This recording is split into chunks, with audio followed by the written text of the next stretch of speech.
If you hope for something, are you setting yourself up to fail? Let's talk about it. Busy living, you get busy dying. Hope is not a prediction or a restriction. Hope is a motivation. Because in this movie, Andy talks about hope. And then Red says, you can't have that. Because Andy's sort of dreaming of getting out. He's thinking about what he's going to do when he gets out. And Red just says, you kind of have to squash that.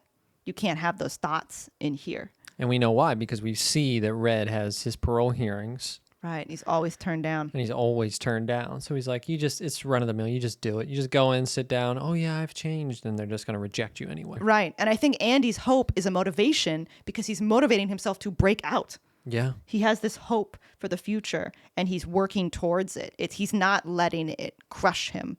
And he's still acting under a very strong chance that he will be caught. Mm-hmm. He's running a lot of risk for his mental health by having hope, by his physical safety. There's a ton of things that can happen to him, but he's never giving up hope, even though it seems sort of like an act of folly. Sure. Really. Mm-hmm. This movie hits on something that like hope can sound foolish. It sounds foolish to Red. Yeah. But I think it's equally realistic for Red to have no hope and equally realistic for Andy to have hope. Yeah. I think it's different perspectives on it. Totally, 100%. And I think by virtue of their friendship and the bond that these two men form, that hope is translated. Yeah, it is. It's translated to Red. Yeah. I think and the hope is what keeps him alive when he gets out of prison. Mm-hmm. He doesn't end it like Brooks did. Right. Because he has the hope. He's talking about hope in the whole thing. He's like, I hope I see my friend again. I hope the ocean is the Pacific is as blue as it is in my mind. Right, exactly. Yeah. That keeps him going. Yeah, the hope was translated. Yeah. It's powerful. Powerful. I think hope can kill you if you let it, or I think it can set you free if you try. Yeah. That's a good analogy. It's a good way to look at it. When I was thinking about hope, I think about a lot of things, but I have a story from me about hope.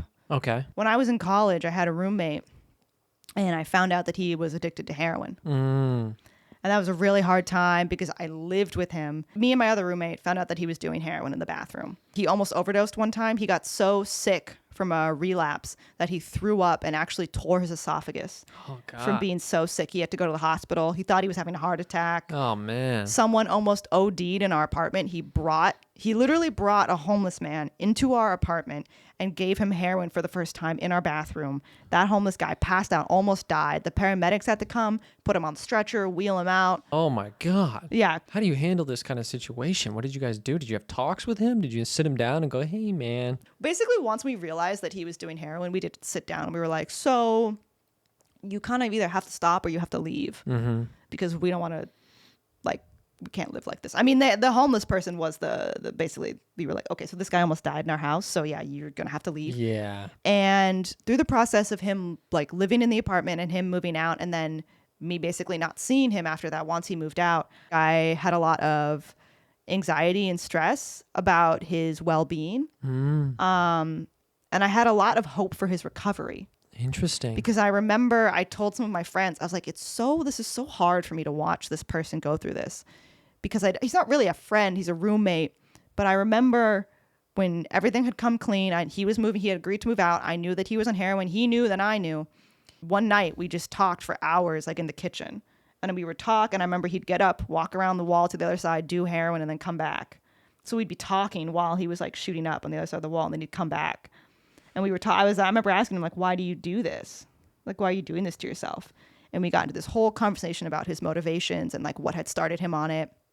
And the situations that he had found himself in, the danger that he had put himself in because of this addiction, and how it was really ruining his life. Sure. And I felt so connected and like bad. Like I remember one of my friends almost said, it almost sounds like you're like in love with this person. I was like, I'm not. I just have so much empathy because I see this person as like a good person who's trapped in this thing, trapped in addiction. That's hard. That's really hard with addiction. And so I felt so much hope. Once he moved out, I felt so much hope for his recovery.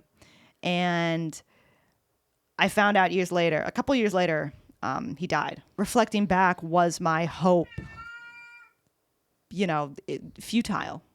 Was my hope for nothing? Right. Was it misplaced because you were hoping for, and it can be really hard when it comes to addiction. I've known people in my own life who are addicts, and it's really tough because it is like a natural human instinct to have hope for someone, Right. to want them to not suffer. Right.